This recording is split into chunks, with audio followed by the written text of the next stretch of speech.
For over 35 years, Todd Garner has overseen blockbuster films like Con Air, Anger Management, Triple X, 13 Going on 30, and the Mortal Kombat franchise. Why are they letting you make these movies? Join Todd as he shares tips and stories from the front lines of producing in Hollywood. I'm Adam Sandler. I'm Rebel Wilson. This is Jeff Probst. I'm Kaylee Cuoco. I'm Eli Roth. This is Marlon Wayans. Hey, it's Ed Helms. This is Shay Mitchell. Everybody, this is Kevin James, and this is The Producer's Guide. The Producer's Guide. The Producer's Guide. The Producer's Guide with Todd Garner. Todd Garner. Todd Garner. Todd Garner. What a combination. Hello, everybody. You're listening to the Producer's Guide podcast, and I'm your host, as always, Todd Garner. Well, today we have a very special bonus episode, and my guest is Stephen Follows. And Stephen recently did a research investigation and wrote a story that found that the more producers you have on a movie, the worse it is, the worse quality it is, and the less profitable it is. So I obviously was very interested in this as a producer who has been fighting against the proliferation of credits and how many people claim to do my job. And so I wanted to sit down with him today. It's because Stephen Follows is an acclaimed data researcher and industry consultant whose work has appeared in the New York Times, The Guardian, Telegraph, Newsweek, The Evening Standard, and more. And Stephen's been a BBC Radio 4 contributor on the business of film. He's consulted for the Smithsonian and Guinness World Records and has taught producing and creative practice at National Film and Television School, NYU, Met Film School, and other institutions. A multi-award winning writer and producer, Stephen has produced over 100 shorts and 2 features and shot films in more than a dozen countries, from the Circle Line to the Arctic Circle. Presently, Stephen co-runs Catsnake, a story agency which helps clients use storytelling to change hearts and minds. And Stephen's biggest passion is to try and understand how the industry functions and, whenever possible, why. So I obviously feel that he is a kindred spirit to me. So stay tuned today for a deep dive into film data, creative strategy, and the real business of producing. Enjoy. All right, I'm here with Stephen. How are you, Stephen? I'm good, thank you. How are you? Well, thank you. Are you in the UK right now? I am. And so it is barely the evening, but already pretty dark here because we've lost all the light so we're all in perpetual darkness now. I reached out to you because you recently republished a story that you did about producers and how if there's too many producers, the quality goes down. And this is sort of a follow-up to your original reporting that if there's too many producers on a movie, it's less profitable. So you quickly became like the hero of all the producers that I happen to work with and know. And that story was so well received and felt around the producing community that I thought I would give you a little more time to talk about that, because I think I love data that proves what we've been trying to say for years. Part of the reason why I brought this podcast back was to talk about the hearts and minds of the community and the people at large to understand what producers do. And you have a reputation and you've had a very big career of kind of proving that point, of showing people what producers do. You're a producer yourself. But before we jump into all of that, let's talk about your career, because you're a data researcher, you're a consultant, you're a reporter, you're a producer, you're a storyteller. Walk me through quickly kind of how you came to be all of these things, and tell me like kind of where you got your start. Well, it's a great question, because for me, it made perfect sense. And when I tell it, hopefully it will make sense. But I understand how where I've got to sometimes can be confusing for people. So when I was a teenager, I loved movies, and I also loved thinking and figuring things out. Like, they were the two things I wanted to do. And no one could tell me what to do with those things. And in fact, many people suggested that they were opposites to each other, storytelling and thinking. And I'm like, nah, I don't think so. And so when I went to college, everyone said, study thinking, go do philosophy or something, and then do films on the side because they're small things. So I did the opposite because I take films very seriously. And so I went to film school, became a producer, set up a production company that started making short form content, TV commercials, and still exists. There's 10 of us.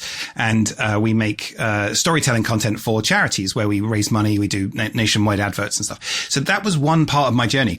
But over the 15 years or so ago, I realized it was moving away from movies. Like it was still in filmed entertainment, but it wasn't movies. And so I decided to think, okay, well, I'll use my thinking there. I'll use my sort of brain and the passion I get from trying to figure things out in movies. And I started publishing and doing more things. And it's led to all sorts of unusual opportunities. I now work for Guinness World Records, coming up with new movie records. I consult for studios. I just did a big piece for an investment bank, and all sorts of and so basically people come to me with unusual questions, with things that they maybe they suspect, but maybe they can't figure out. And I love testing industry myths. So for example, John August, his friend, got in contact a few years ago and said, you know, that rule of 1 page of script equals 1 minute of screen time? Is it true? And I thought, I've been saying that for years and I have no idea. So it took a day at most to do the maths. And to be honest, it's kind of true, but actually kind of useless.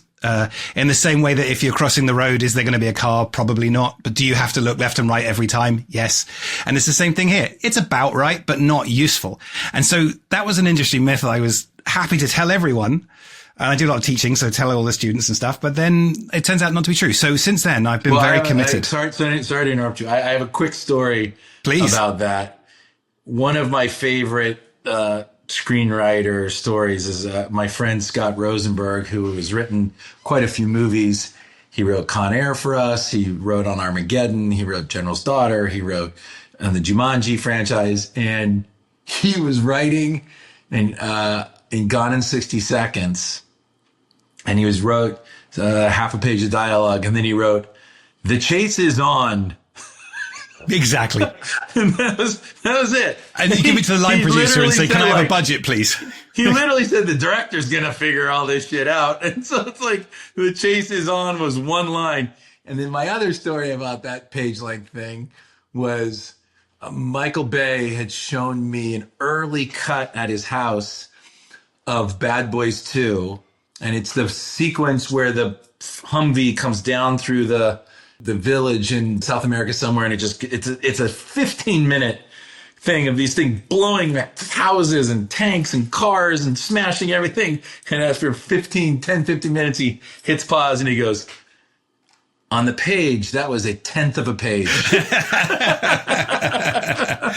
that's it, isn't it? Like, so much stuff makes sense generally, but every film's a prototype. Every film is its own project, and you need to do each one with the experience and skill for what's actually in front of you. Exactly. So was there a movie early on in your life as a young person that you saw that you went, there it is. I've got to do this? Well, yeah, there was actually. So it was, I was a teenager. I was in America for an exchange program, and I was going on a first date with someone. And she was like, "What do you want to do?" I was like, "Let's go to the movies." And because movies back then came out very early on in America compared to the UK, I didn't know any of the titles, and all I had was the listing in the newspaper. So none of them made any sense to me. So I picked one at the time that made sense. Like I was meeting her at whatever time, 8 o'clock, and I was like, "There's an 8 o'clock movie." So walked in, didn't know anything about it, never heard of this movie. Imagine me sitting there. And then the movie opens with the cold open, and it's The Matrix. And I honestly knew nothing. Like, what does the title tell you?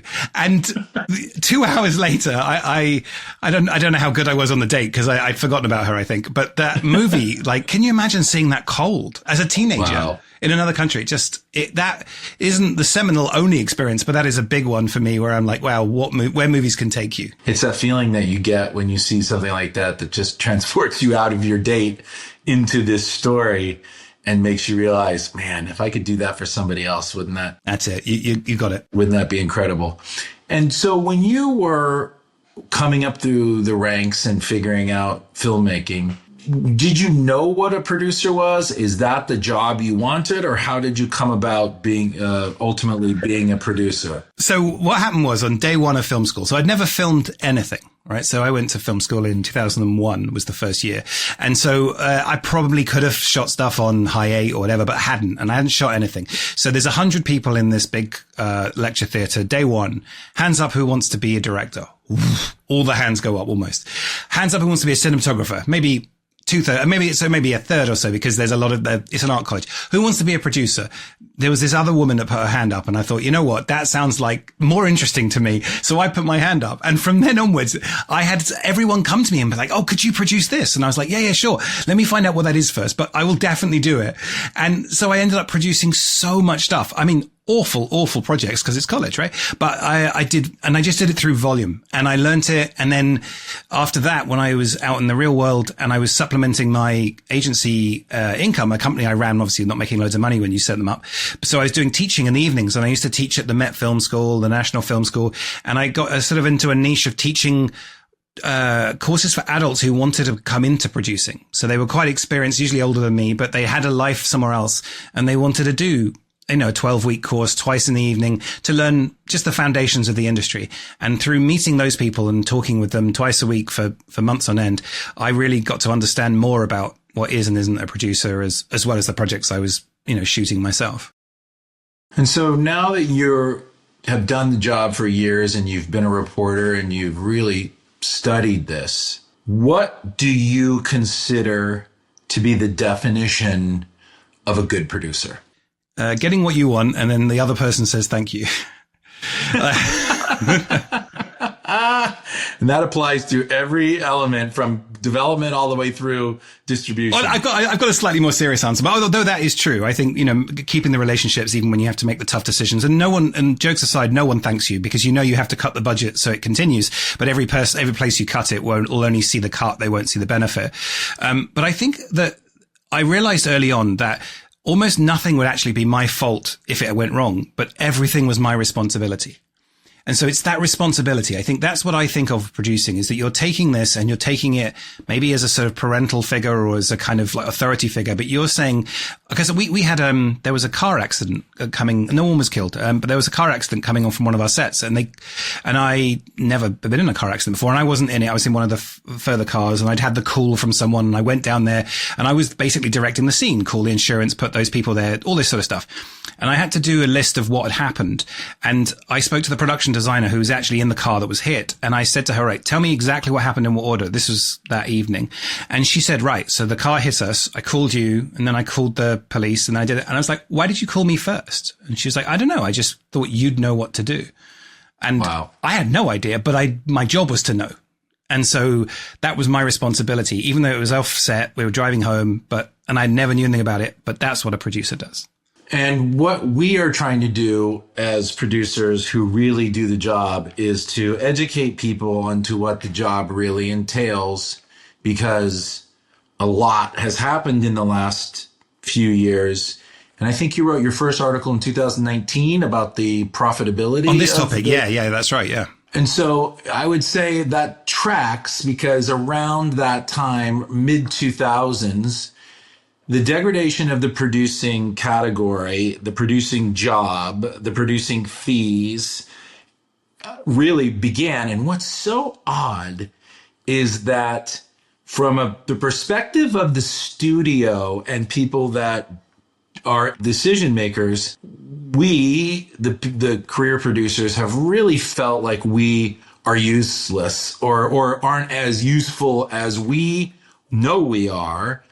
And at the same time, so that from that perspective, the producing line item, the producing title has really taken a hit of like, but producers don't really do anything.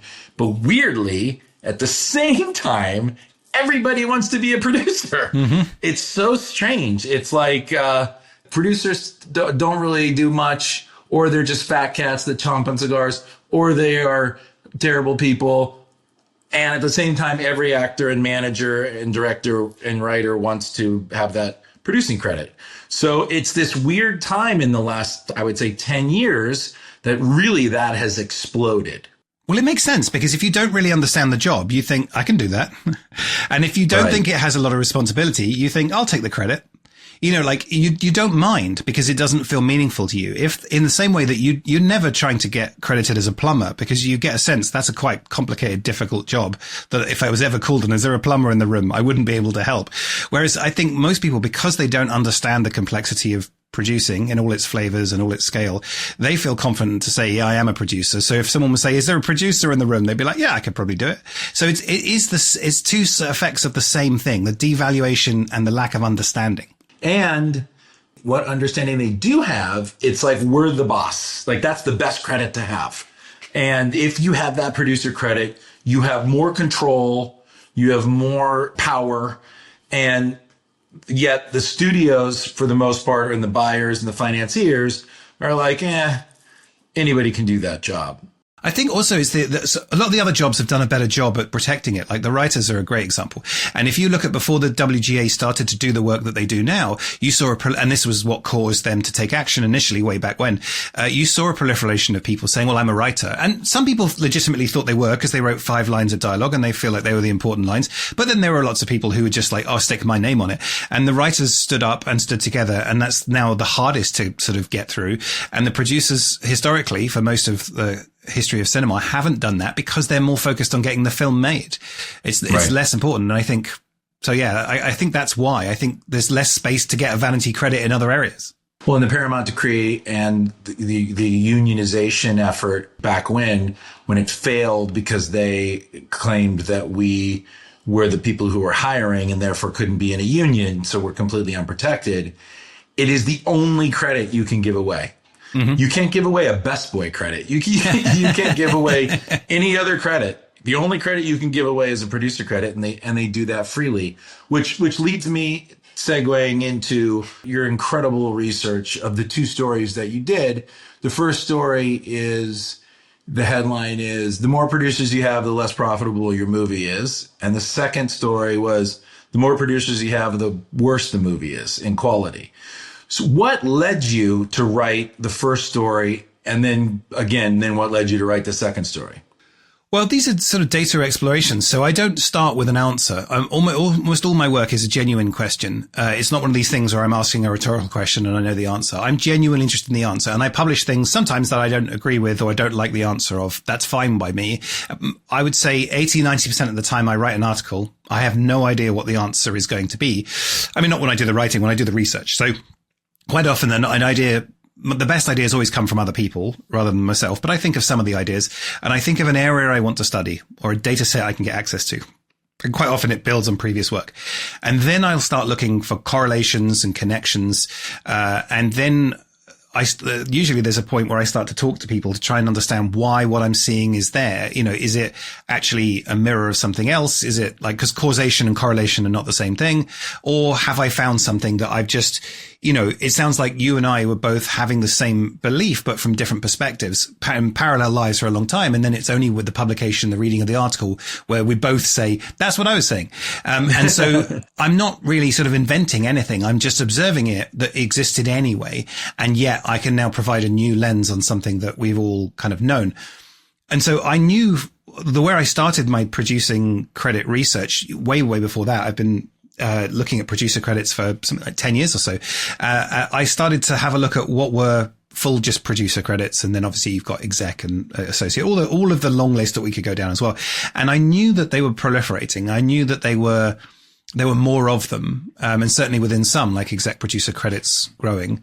And in talking to people, there was quite a lot of stuff about how the meaning was shifting, a co-producer, whether in Europe it might mean you're shooting in another country, or maybe it's more of a physical job, on physical production. There's the old adage from David Mamet from the fantastic film State and Main about the associate producer credit, which is someone says, what is an associate producer credit? And he says, it's what you give your secretary instead of a raise. So like that had always been like the sort of placeholder. But then I met many people who'd worked on real films and got associate producer credits, and my God, they'd worked hard. And so I started to realize that there wasn't a universal, there may be certain studios have the same consistent rules over time, but they're all these little bubbles, and the industry is all the bubbles added up.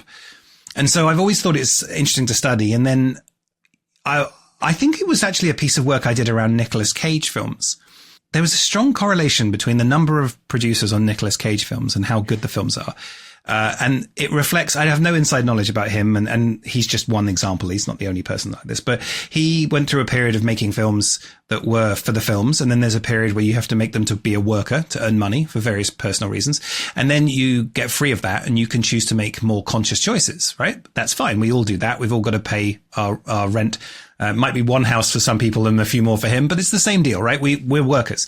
And so you make less discerning artistic choices when you just need to work. And that correlation was with producers. So you'd have films where he'd have 20 producers listed because it was a smorgasbord of financing and all sorts of different things cobbled together. And that film typically wasn't very good. And then there'd be other films that were passion projects led by a small number of strong voices, and they would be very good. So that was sort of the genesis. And I didn't think it was, although Nicolas Cage has produced a variety of and a large number of films, it was a good starting point. It obviously, you're not going to tell the whole of the industry's story just through one man, even Nicolas Cage. He can do many things other people can't, but he can't represent the entire industry by himself. Right. So walk me through how you went about the story and what the actual story revealed to you. Yeah. So I usually try and start with a data set where I gather from multiple sources, and I've done this over time. So there'll be, Wikipedia, and I work a lot with the numbers, and IMDb and lots of other sites. And I got this master list of movies and a master list of credits. And we should acknowledge that's less than perfect. These are sites where people can say anything they want. And also people in some areas don't get credited. The visual effects community have a horrible undercrediting relationship. There might be 60 people that work in a certain company and they're only allowed to credit 20 people. But with producers, I thought, certainly over the course of all these movies, it would make sense. So I looked at all movies that had a domestic release since 2000 to 2021. So just over 2 decades. And then I had to sort of start saying, okay, well, I think I know what a producer credit is, but I need to sort of flag these up. So I looked at the most popular in order. So producer, exec producer, associate, co-producer. But then you start finding some strange ones in some places. Delegate producer, creative producer. And I sort of put them in an other category because they are very valid, but that's not what I'm looking at. What I'm looking at is just the word producer or producer PGA or whatever. And then I know how many people have produced. And as I said, it was quite large. So the average across the whole time period was 9 producers per movie, which is huge. And that includes execs and associates. But even normal producers, it was, in 2000, it was 2.1, producers, just sole producer. And that increased to 3.3 20 years later. So that's 50% increase, in the number of people on average. So something's shifting. That's the first step, as I'm like, okay, so I can see the industry's changing. And then you start saying, well, what does it correlate with? You can't say what causes it because you don't know the cause and effect, but you do know that these two things tend to rise or fall together. And that's where I look at financial outcomes. You try and measure art through critics ratings, and you try and measure popularity through IMDb ratings. These are quite crude, but they help give us clues. I mean, we all know we're in an art form and you can't, reduce everything to a number, but at the same time, there are some standards that we could use to look for clues. And exactly as you said, I found that as the number of producers increased, the quality of the films by whoever you asked, whether it's audience or critics, reduced. And then so we're left saying why. The numbers can't tell you why. They can only tell you what. I mean, what's your reading? Why do you think that is? Why do you think movies with way more producers are not as good? Let's start with the first question is why did it increase by 50% over the last 20 years? I mean, I do think films are more complex, but I don't think they're 50% more complex. And I don't think also the model of leadership for movies is kind of based on the army post Second World War, movement orders and all that sort of stuff. So you need a small tier however big the project is, even, Avatar needs a creative voice at the top. And if you're making a micro budget film, you still need one voice. So that doesn't really scale with production. I think I don't want to say it's as quick that it's vanity, but it's definitely inflation. It's definitely people who previously would have been happy with a lower tier producer credit. I'm happy with being a co-producer. Them saying, no, actually, I'm on a producer credit. I mean, and it's also, when I first got into the industry, I did loads of short courses. I attended loads of short courses. And there's people like Dove Simmons who would say, what you want to get is you want to get a sole producer credit. No one else's name on screen. Just have it on there. It'll help your career. And so that from him and from many people like him, not only him, the collective wisdom was you'll never get paid for your first few movies. You'll never get the appreciation you want, but you'll make some contacts. Maybe you'll make some money for the investors, maybe not. But what you should really make sure you get is your credit, because then you'll know you're in. And so I think that became the wisdom, and more people fought harder. I don't think there were more producers. I think there were more people credited as producers. I think that the job of producer really became glamorized in the 90s. You had all these big action producers with big personalities. they were finally being credited as their movies. So you think about Peter Guber, John Peters, Joel Silver, Scott Rudin, Linda Obst, Don Steele. Like, these people really were very glamorous. It felt like a big job. Jerry Bruckheimer and Don Simpson just felt like the 90s and 80s were like the time where they were living large, and a lot of them wrote books. And so a lot of books on the movie business were from the point of view of a producer. And the way that the producers came about doing their jobs and how they described their jobs felt to people that they could do it. So a director, you kind of felt like, I'm not really a photographer. I don't really understand performance. I don't know. It feels like the barrier to entry is a little harder. Obviously, writing, same thing. Acting, for sure. But producing felt attainable. These, the way that the books described it, and all of these people became household names, became their movies. A Jerry Bruckheimer production, a Scott Rudin production, a Joel Silver production. And I think a lot more people thought that's a job that I want to have, and it's attainable. That's the first piece of it. And then as more and more people inside of the business craved that, especially actors and directors and writers, the business affairs people saw an opportunity that they could give these credits away instead of monetary reward, Absolutely. right? So if you have Absolutely. an actor who is tired of being on set and being told what to do and wanted a voice at the table, really felt like they wanted to be a producer, business affairs could very easily say, fine, we'll give you producer credit, but you're not going to make the extra $2 million you want as an actor. And either they took the fee as a producer or took the credit in lieu of a fee. That became a practice that still holds to this day. And then that just exploded. That business affairs are like, this is cool. We can give these things away like candy. People want them, and we're saving all this money. Or we're throwing all these people into a pot, which has a cap, and whatever that pot is, however big it is, throw everybody in there. Let these dumb producers figure it out. It's not costing any more money. They'll all figure it out. And as you said, the people that are already in the pot, that are the producers, are desperate to get their movie made. So they're like, okay, whatever it takes, throw them in. We'll figure it out. We'll carve it up. And, so I think that those two things, the producing job being like a spotlight held on it, it's a credit that you can get because you don't have to be in a union to get it. They're giving these credits away like candy. So all of that together was one half of it. The other half of it is exactly what you're talking about. In Nicolas Cage's career, I've made 9 movies with Nick. So Nicolas Cage's career is very interesting because he did a lot of really interesting, experimental, cool films early in his career. Then he did some independents with like Mike Figgis and people like that, got the Academy Award. Then we got a hold of him and we did big studio movies. Oh, hell yeah. Turned him into a big action star. But at the same time, he's such an artist. He was still doing Bringing Out the Dead, these other movies that kind of felt odd and strange. And then his economic issues became very apparent.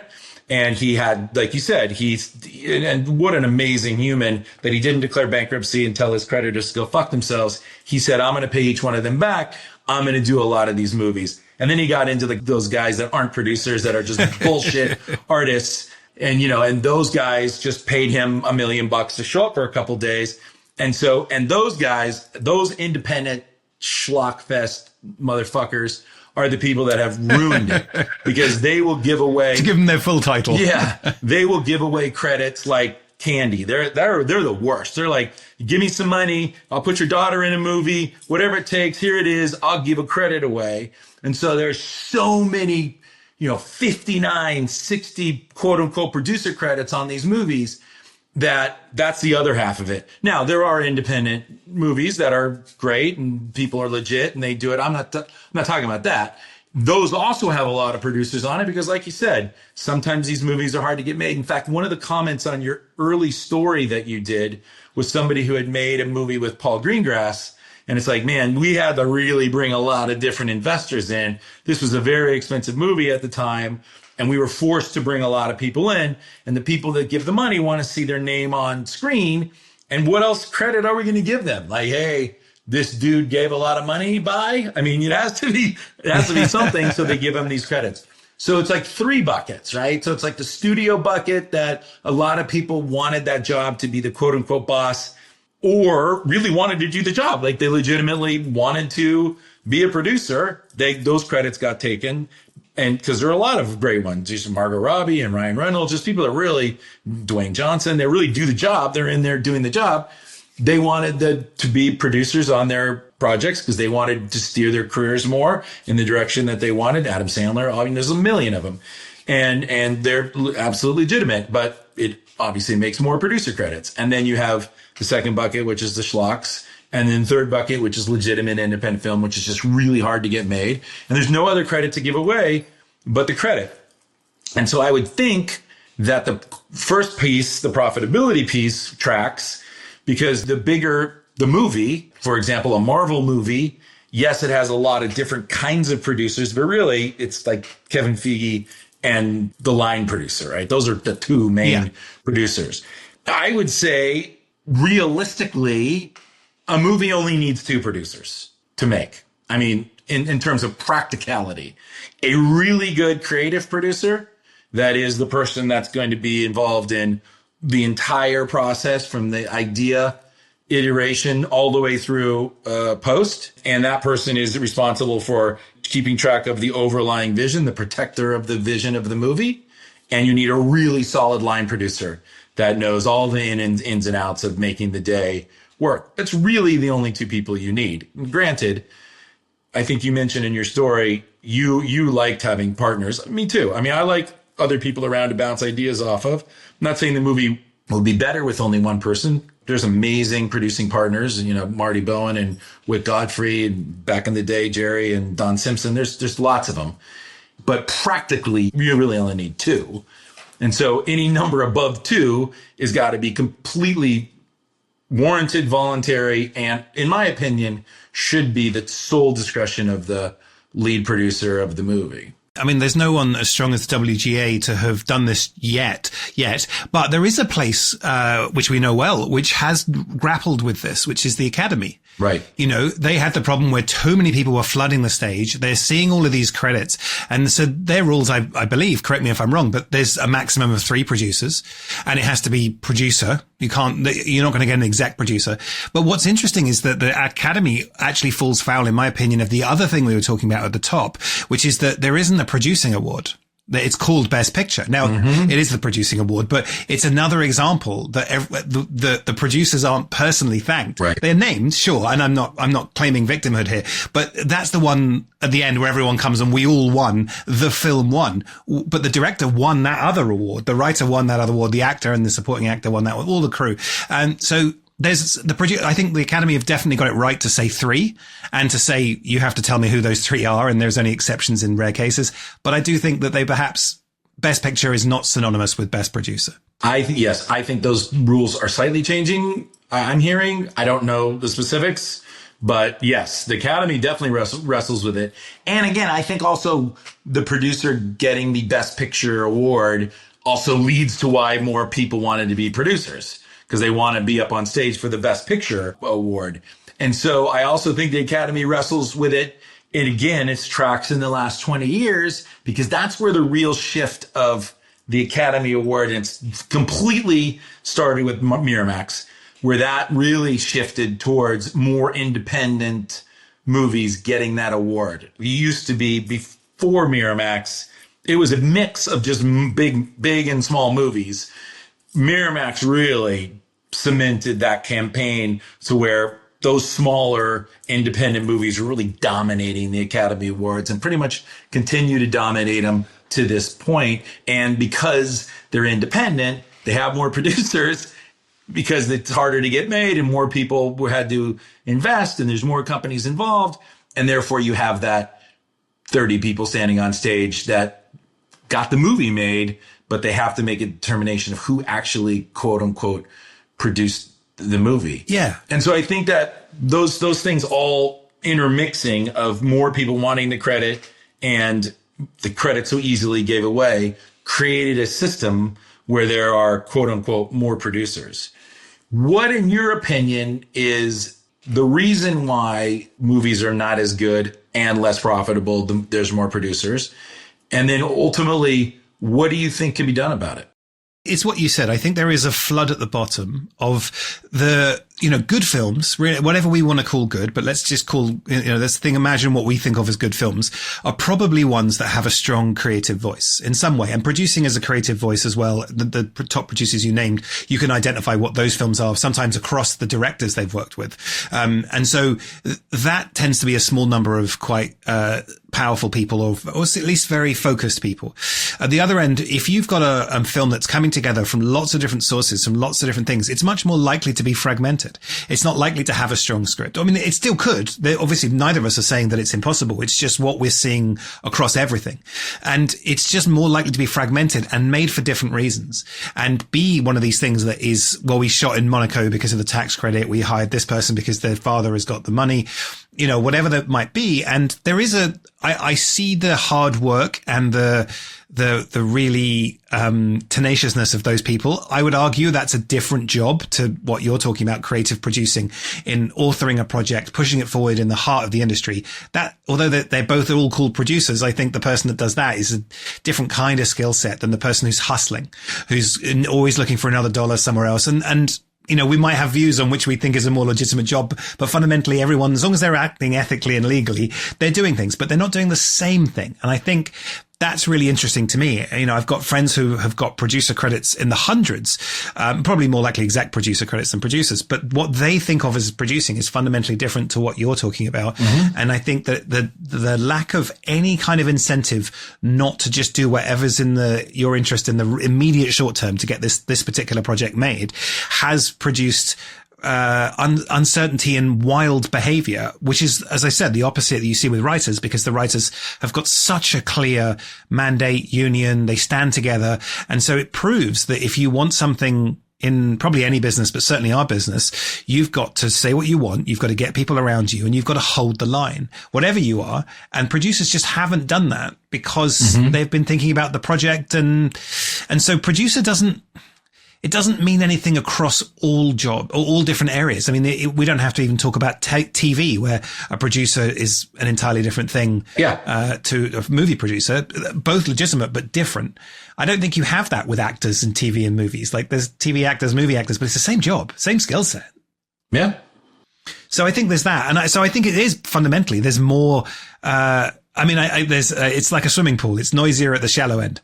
So where you've got more producers, you've got more films that are just not being made for artistic, creative reasons. And so more of them are crap. Right. I mean, that just sort of stands to reason to me. What would you suggest be the solution to this problem? Well, okay, so there's two steps here. Is this a problem, and what are the solutions? Well, it's not a problem for some people because some people are benefiting from it, but it is a problem for other people. And this is almost a PR problem more than anything else, because we're not talking about automatic rights of money or power or authority. We are literally talking about credits. And you might well be like, oh, I have an exec producer credit, but we all know that if there'll be some small number of people in the project who legally control what happens. So this is about PR and perception, not to devalue it, but just to say that this is not about people joining a union just to get the healthcare benefits. There's no benefit outside of the credit. So there's a little bit about re-educating people about what a producer is. I think, there are extreme solutions, like actually protecting producer credits, but you'd have to expand that. The PGA do that a bit, but it's a smaller group. You'd have to do what, writers or whoever, or even the DGA do around who the director was of that project. You'd have to build a system, get enough people to agree to it. And it would have to include people that you perhaps don't, the edge of it might be people that you don't think are legitimate producers, because if you draw it too small, you're just saying, these people. Whereas actually you need to be saying, no, this class, this job, this idea of what producing is with a capital P is this large cohort. But I think there's two ways things happen in Hollywood, either through consensus or power. And I don't know which is the better route. You either go around convincing the studios and the other fellow producers, like, come on, we all know this. Let's do the right thing, whatever. And then largely it rebalances itself with some people ignoring it. Or you decide to not necessarily fight, but you decide to use the stick rather than the carrot. And you say, right, we're not going to do X or Y until A or B happens. And I don't know. So Hollywood is full of examples of the former and it's full of examples of the latter. I'll tell you once you've done one and it went well or not, whether you did the right thing or not. All right. Well, yeah. So here's what I think. I think it's a multi-pronged approach. The first is you're right, the education, which is something that I'm trying to do personally. I know that the PGA has their mark. I'm in this group called Producers United, and what we're trying to do is we have a checklist of all of the things that a producer does and what is expected from our point of view, what you should do as a producer. And so what we're saying to people before they take the credit is if you really are going to take this credit, here's the list of things we are going to expect you to do. Go on scouts, be responsible for the budget, be responsible for insurance, be responsible for the safety on set. The list goes on. It's very long and involved.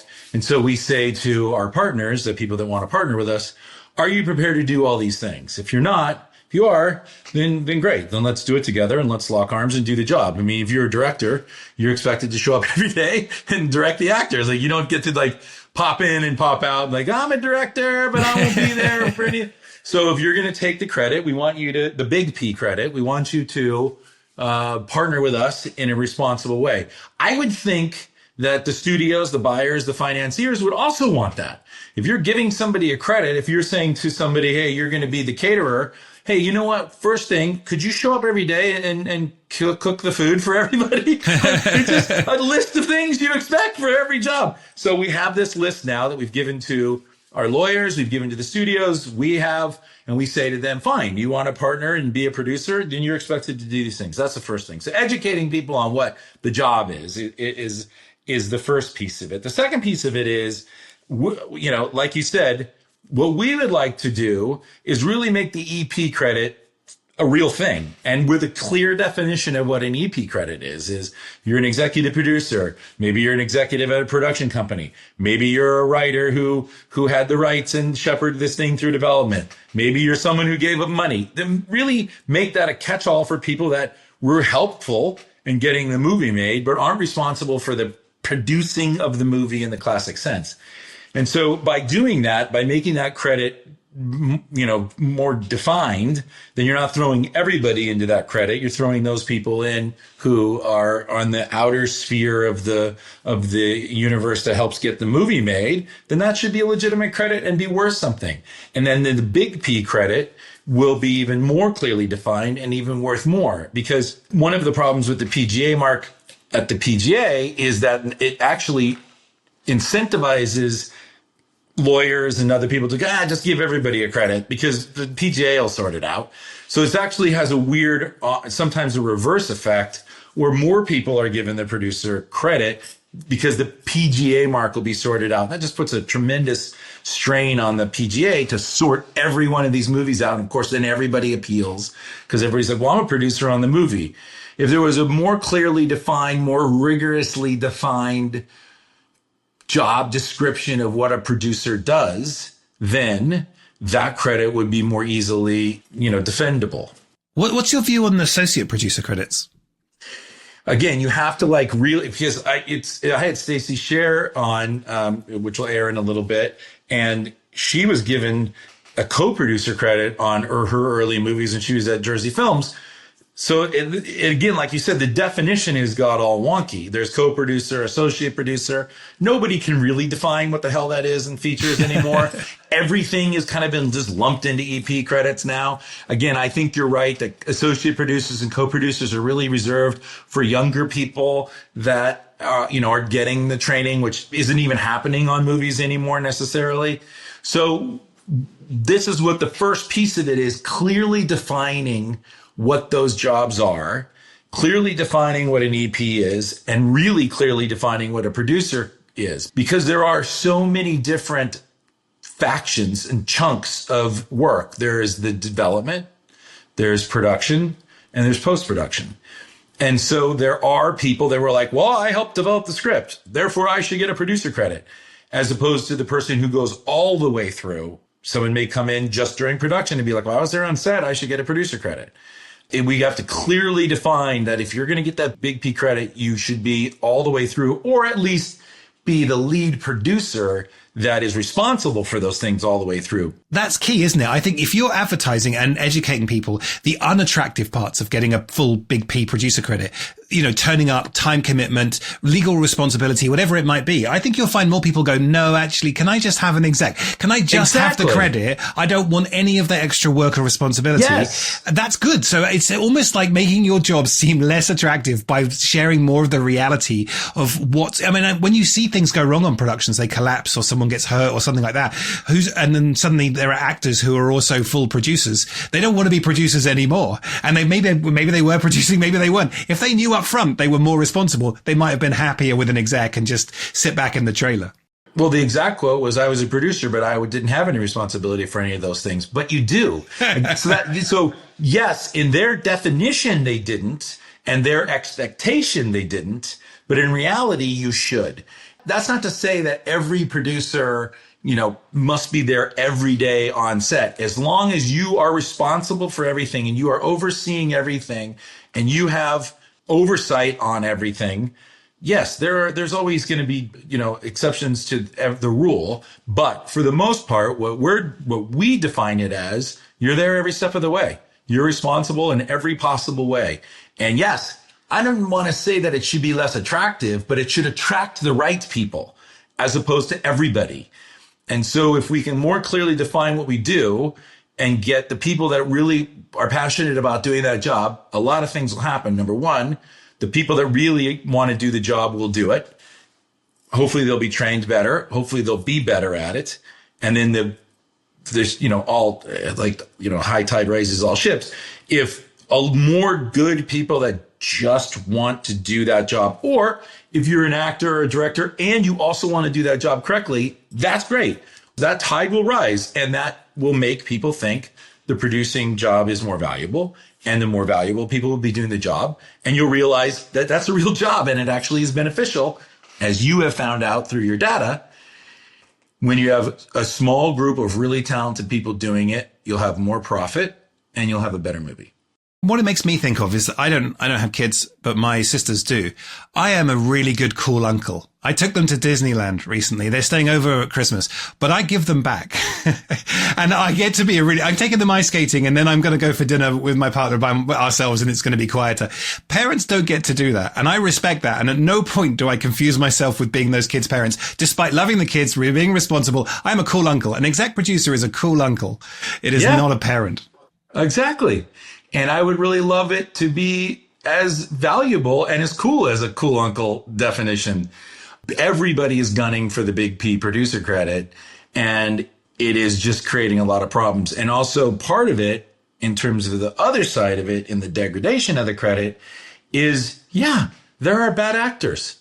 There are not good people that do that job. And because there's so many people and the barrier to entry is non-existent other than just getting the work done or finding a way to get it done, that there are bad people in moral ways. There are bad people in financial ways. There are bad people in criminal ways. There are bad people in talent ways.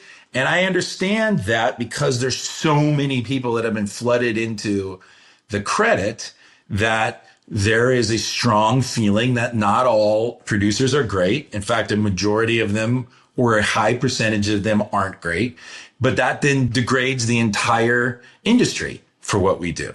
And we're trying to take that back too. You know, if you see this list and go through this list of all the things we demand that you do, if you take the big P producer credit, if you really are responsible for all those things and take that job seriously, you have to be on point and you have to be good at it, or you will be very quickly not doing that job. And like you said, wanting to be the cool uncle again, which is fine with us. So that's a real huge thing for all of us that we're trying to accomplish, is make everybody understand what the job really is, take it very seriously. And if you're somebody who's paying somebody to do that job, demand that they do that job at a high level. I think that's it. The link of responsibility and actually doing it makes sense. what should I study next? What's the next thing about producing credits, the job of producer? What's the next thing that you know to be true, but you need the data, you need someone to go and actually find out, is this true? I would love to find out, and again, I don't know that it's an analytical data thing, but I would love to find out, and I don't even know how to do it. If in the last 20 years, I mean, you've kind of done it, because I think that a lot of studios and financiers feel that they can do the job of a producer themselves, or their execs can do the job. And that, again, what they're viewing the job as is go on set, monitor it. If anything happens, call us. and I don't know. And I wish there was a way to figure it out. There's no way to figure out, like, if a movie had a weak producer and a strong executive, is the movie going to be better or worse than a strong producer and a good executive? Like, it's hard to find out. Just instinctively, we as producers kind of know. And I've done the job. By the way, I've been an executive. So if I'm an executive, especially a young executive, and especially now where there's fewer of them, and you have, let's say you're a studio and you're going to make 10 to 12 movies a year, you have a certain number of executives that are responsible for those. If you have an executive that's forced to go on set for 2-3 months, that executive can't do the job on the other movies. I would think the trickle down effect would be that those movies get worse. So I think it's the snowball that people aren't really understanding, that there's this mindset at certain companies, at the higher ups are like, I'll let my executives do it. What producers, all they do is just sit on set. They don't do anything. And so you guys go do that job. So you have some, poor 24-year-old who's never done the job sitting there, and everybody's suspicious of them because they're the studio, right? It's like, and they're the suit, literally, figuratively, yeah, like but everyone's offering them a latte and a bottle of water. Yeah, exactly. And that poor person is conflicted. I'll tell you a great story about Jerry Bruckheimer when I was a young executive. That person's conflicted. So Jerry Bruckheimer, I love Jerry. He's one of my mentors. I did so many movies with him. He actually had a different mindset of it. He loved that I was there, because then he just had direct access to me to say yes or no, and then it was my problem. So he would go, there is a professional producer. Oh, he's the best. He would go, we need this. And I would say, okay. And he goes, all right, good. And then it was, in his mind, it was done. And then I'd have to sort it out. But I always have had such a producer mindset. I so wanted him to like me. And I was so in awe of him, and I learned so much from him. Great. So I don't mind if an executive wants to go and learn from a great producer. There's nobody better than Jerry at doing it. So Jerry, early on in my experience with him, we were doing Con Air, and it was one of the early prep days, and my bosses said, you gotta cut a day. We're over budget. And I was like, oh, okay. And so in our early prep things, I pitched my heart out about this thing. I didn't totally believe it was a great idea, but I'm like, we could cut this piece of this, this action set piece. And everybody's like, okay, yeah, we could. And Jerry said, hey, why don't you ride with me in the car on the way back to Salt Lake? And they were going down from Park City, and I'm in the back of this Suburban with him. He's in the front seat, I'm in the back seat. And he goes, there's two ways this can go. You can go to the airport in Salt Lake and go back to LA, or you can stay here and go to the set tomorrow with me. And I was like, I choose the latter. And I called my bosses and I said, I'm staying here with Jerry, and we can't cut a day. And they're like, oh, well, we tried. And I'm like, what do you mean we tried? You said to do this. It sounds like both sides are seeing you as prey slightly there. And so the fact you survived and kept them on side. Look, at the end of the day, I didn't have any power. What was I going to do, really? I mean, I could call my bosses and say, uh-oh. Or I could take Jerry Bruckheimer on as an enemy, which thank God I didn't, because I ended up doing 11 movies with him. And I love him. And so my point is, I wasn't producing those movies. I worked on those movies. I wasn't the producer of any of the Jerry Bruckheimer movies. He was the producer, and he was there every single day. And that's how I learned how to do the job. Great. My problem is when one of the higher ups says, we don't need Jerry Bruckheimer. You go do it. 24-year-old me would have been like, what the fuck am I supposed to do? Like, I would have cut that day. The movie would have been worse. I didn't know enough to know how to run a movie like that. And I think that a lot of execs are being put in that position right now, and it's not fair to them, and it's not fair to the movie. And it's because people don't understand what we do, people don't respect what we do, and people don't see what we do. And I think that when a movie goes well, they think it's fucking magic. Like, they don't realize that. They don't realize that we did our job because we're Homeland Security. Like if it doesn't happen, you did your job. So if it doesn't happen, was it ever going to happen? They don't know. Yeah. Everything's your responsibility. Almost nothing's your fault. And when things go well, there's 1,000 parents to it. And if it goes wrong, it's on you. I do like the idea of assigning a much clearer sense of responsibility to each of the two roles of exec or big P producer, and expecting people to live up to that. And so expect them to almost, like whenever anyone says I'm an actor, one of the reasons they're scared to say that is they know the follow-up question from whoever they're talking to, which is, oh, well, I've seen you in anything. I like the idea that if someone says I'm a producer, they're like, oh, great. So were you on set the whole time? Like, I like the idea that there is an immediate kind of, oh, okay, great. So I've assumed these sense of responsibilities or roles. And if they should be sort of embarrassed, like a false valor kind of thing, if they can't say that, if they were like, oh, so what was it like shooting in Guatemala? They're like, well, actually, I zoomed in for those bits. You're like, yeah, well, you shouldn't be going around telling everyone you're a producer then, should you?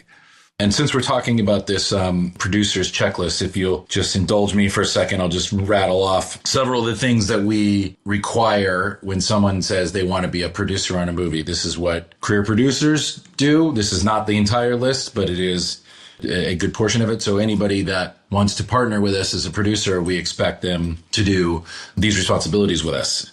And this is mostly going to be for studio films. Obviously, independent films have a whole other set of criteria. But I'll just talk for a moment about producing of studio films. So anytime we are involved in projects from the outset, we interview the writer and director candidates. We hear pitches, takes. Writers and directors are usually hired by us or in conjunction with the studios. We participate in identifying production financing. We attend pitch meetings with potential financiers, and we remain available for script notes, meetings internally with financiers and buyers. In pre-production, we attend and contribute to all budget and schedule meetings as required by the third-party financier. We identify and interview line producer candidates. We remain available to evaluate and select tax rebates and incentives as required by third-party financier. We choose principal locations. We consult on the post-production plan. We identify and evaluate visual effects. The post-house bids. We identify and interview potential department heads and do reference checking. We remain available to be on location for official prep, which is scouting, budgeting, schedule, detailing, regular production, et cetera, et cetera.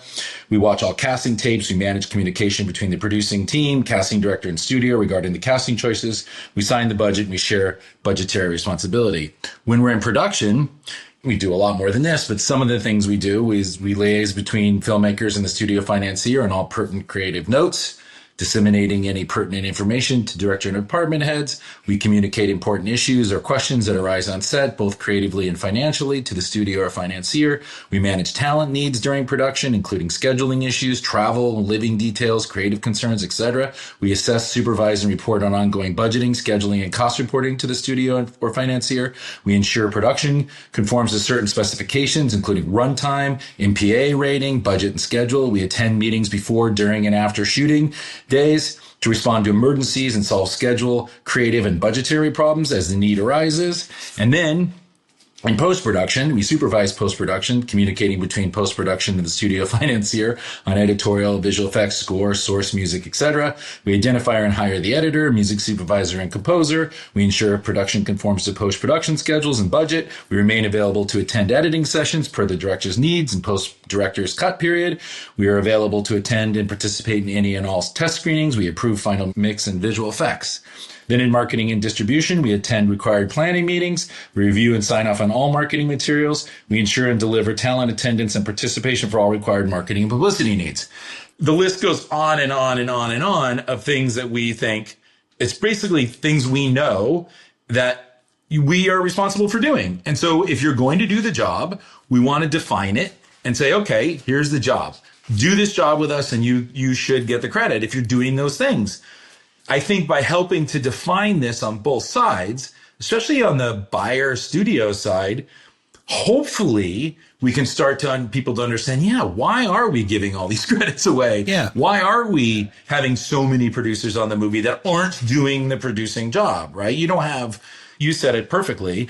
It's like, I was talking to the actors on set, so I should get a co-director credit. Like that's not the way it works. The DGA won't let that happen. And because we're not a union, we have a harder time. And what we're trying to do through this podcast, through Producers United, through just educating people and going to the studios and talking to them is to make people understand, which is factually having good people do the job that they're supposed to do, that they're being paid to do, which is another point.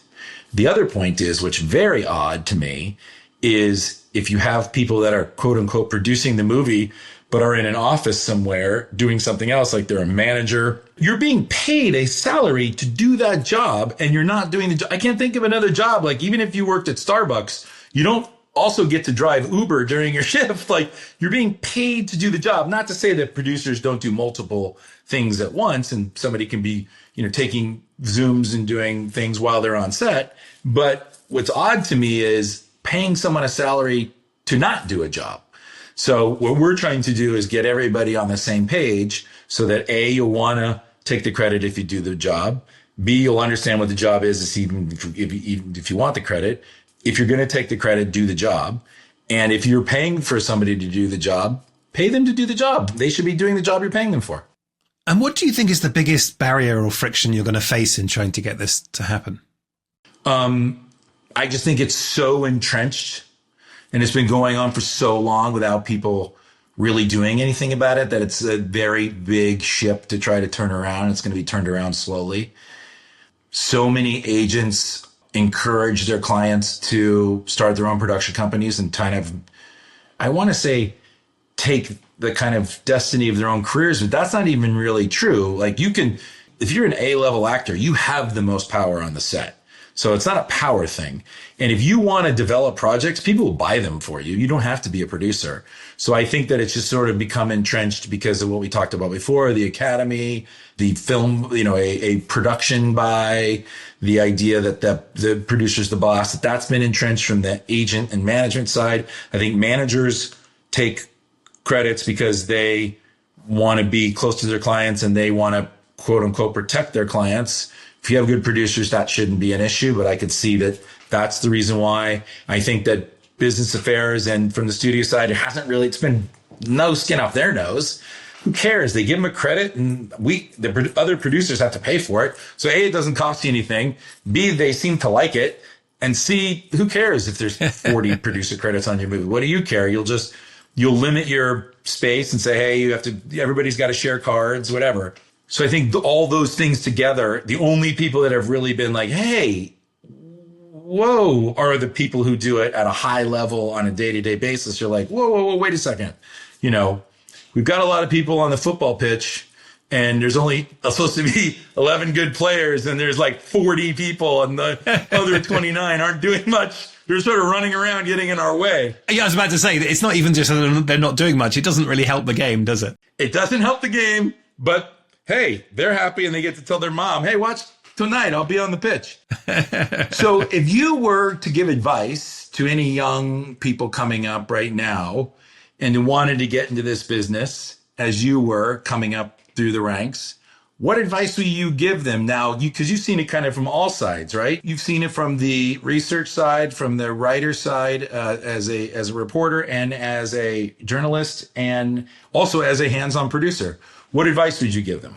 I think that it's very easy to think there are shortcuts into, even if it's reading the statistics or reading a single book or an article and feeling empowered. And those things are useful, but there's no substitute for meeting people, for being on set, for doing the work. Like it doesn't even teach you how to, when you have a unique problem, it doesn't teach you how to solve that problem in the future, because that may never happen again, right? Film is so unique. Every film is a prototype. Every problem is unique. But what it teaches you is how to overcome problems in general. And I think that there's no substitute from that. You just said it. You can't work from home. It's not a work from home job. It doesn't mean you can't do some of it from home, but fundamentally it is an active profession. So I would say the best thing you could try and do is see yourself as a verb, not a noun. So a noun is just the name. I am a producer. Like that is my identity. Whereas that's not the right way to see it. The right thing is I am someone who produces. Like I do that. I am a verb. And I think that is something that is, you are unable to say, anyone to say you're not doing it. And you're unable to say I've nailed it forever. It's a practice, not a place. And you start to realize that it's a way of being, and it is about treating everyone in certain ways and always acting with consistency, whether you think you're being observed or not, whether there's a quick buck to be made or not. And I think that's where you learn the job. And you learn what will help you tomorrow when the elephant has escaped, but you can't kill it because it's a rare elephant. And you know what I mean? The kind of the unusual thing that producing gives you. And one thing you said earlier today was that singular vision, singular artists, the more you can find property and projects that inspire yourself and you have passion for, and you're the right person to bring that story to life, and you're passionate about it and you have a point of view. And the more that it speaks to you personally, the better off you'll be. The fewer people that you need to get involved. Obviously, you have to get your movie made. But the more that you can find like-minded people that really have passion for it, the less like you'll be to have 60 people come in and give you money. You'll make it for less. You'll be a personal story. And it'll probably resonate with a lot more people and be more profitable. 100%. And that's what I want as a consumer. I want to sit in a cinema and I want to be taken on a journey. And it is a collective journey with multiple people taking multiple roles. But I don't need 60 people's average thoughts. I don't need that. That's not what I go to the movies for. And whether it's art or spectacle or anywhere in between, I just want a small number of people to really tell me a story they love and have spent years on. And that's worth my, entry price of my 2 hours.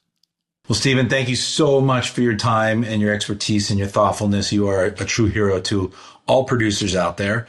I always end with the same kind of question, and that is, what's your best memory on set?